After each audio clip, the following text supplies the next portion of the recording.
नमस्कार दोस्तों, आपका मेरे YouTube चैनल कथा भक्ति साधना में स्वागत है। महाकुंभ मेले हर 12 वर्ष में एक बार आयोजित किया जाता है। यह दुनिया का सबसे बड़ा सांस्कृतिक धार्मिक मेला है, साथ ही यह आस्था का सबसे बड़ा प्रतीक है, जिसमें विश्व भर से लोग पहुंचते हैं और पवित्र नदी में स्नान करते हैं। लेकिन क्या आप कभी सोचा है कि आखिर कुंभ मेला क्यों मनाया जाता है? कुंभ मेला की शुरुआत किसने की? इसके पीछे का इतिहास क्या है? आइए आज हम कुंभ मेला के विषय में जानेंगे। अगर बात करें कुंभ मेले के इतिहास की, तो इसका इतिहास कम से कम 850 साल पुराना है। माना जाता है कि आदि शंकराचार्य ने इसकी शुरुआत की थी, लेकिन कुछ कथाओं के अनुसार कुंभ मेले की शुरुआत समुद्र मंथन के आदिकाल से ही हो गई थी। शास्त्रों में बताया गया है कि पृथ्वी का एक वर्ष देवताओं का एक दिन होता है, इसीलिए हर 12 वर्ष पर एक स्थान पर पुनः कुंभ मेला आयोजित होता है। देवताओं का 12 वर्ष पृथ्वी लोक के 144 वर्ष के बाद आता है। ऐसी मान्यता है कि 144 वर्ष बाद स्वर्ग में भी कुंभ का आयोजन होता है, इसीलिए उस वर्ष पृथ्वी पर महाकुंभ का आयोजन होता है। महाकुंभ के लिए निर्धारित स्थान प्रयाग को माना गया है, लेकिन महाकुंभ 12 साल में एक बार ही होता है।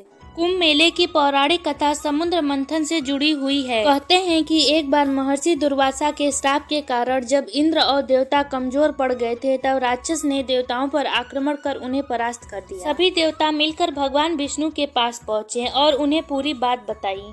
तब भगवान विष्णु ने देवताओं को दैत्यों के साथ मिलकर क्षीर सागर से मंथन करके अमृत कलश निकालने की सलाह। भगवान विष्णु के ऐसा कहने पर संपूर्ण देवता राक्षसों के साथ संधि करके अमृत निकालने के प्रयास में लग गए। समुद्र मंथन से अमृत कलश निकलते ही देवताओं के इशारे पर इंद्रपुत्र जयवंत अमृत कलश को लेकर आकाश में उड़ गया। राक्षसों ने अमृत पाने के लिए जयवंत का पीछा किया और कठिन परिश्रम के बाद उन्होंने बीच रास्ते में ही जयवंत को पकड़ लिया और अमृत कलश पर अधिकार जमाने के लिए देव और दानव के बीच 12 दिन तक भयंकर युद्ध होता रहा।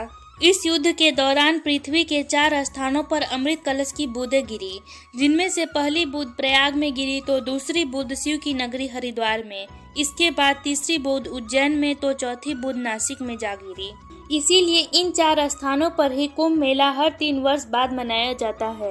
ग्रंथों के अनुसार इस संयोग से कुंभ का आयोजन होता है। बृहस्पति के कुंभ राशि में तथा सूर्य के मेष राशि में प्रविष्ट होने पर हरिद्वार में गंगा के किनारे कुंभ का आयोजन होता है। दूसरा कुंभ जब बृहस्पति के मेष राशि में प्रविष्ट होने तथा सूर्य और चंद्र के मकर राशि में होने पर अमावस्या के दिन प्रयाग में त्रिवेणी संगम के तट पर कुंभ का आयोजन होता है। तीसरा कुंभ बृहस्पति एवं सूर्य के सिंह राशि में आने पर नासिक में गोदावरी के किनारे पर कुंभ का आयोजन होता है। और चौथा कुंभ बृहस्पति के सिंह राशि में तथा सूर्य के मेष राशि में प्रविष्ट होने पर उज्जैन में शिप्रा नदी के तट पर कुंभ का आयोजन होता है। कुंभ मेला के दिन नदी में स्नान करने से व्यक्ति के सभी पाप नष्ट हो जाते हैं तथा सुख समृद्धि की प्राप्ति होती है।